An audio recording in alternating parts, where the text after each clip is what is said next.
وَإِذْ صَرَفْنَا إِلَيْكَ نَفَرًا مِّنَ الْجِنِّ يَسْتَمِعُونَ الْقُرْآنَ، اور اے حبیب یاد کرو جب ہم نے تمہاری طرف جنوں کی ایک جماعت پھیری جو کان لگا کر قرآن سنتی تھی۔ فَلَمَّا حَضَرُوهُ قَالُوا أَنصِتُوا، پھر جب وہ نبی کی بارگاہ میں حاضر ہوئے تو کہنے لگے خاموش رہو اور سنو۔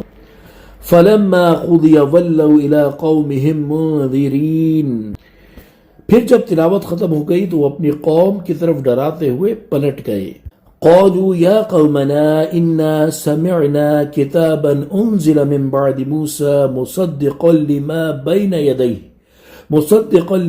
بين يديه يهدي إلى الحق وإلى طريق مستقيم، کہنے لگے اے ہماری قوم، ہم نے ایک کتاب سنی ہے جو موسیٰ کے بعد نازل کی گئی ہے، وہ پہلی کتابوں کی تصدیق فرماتی ہے، حق اور سیدھے راستے کی طرف رہنمائی کرتی ہے۔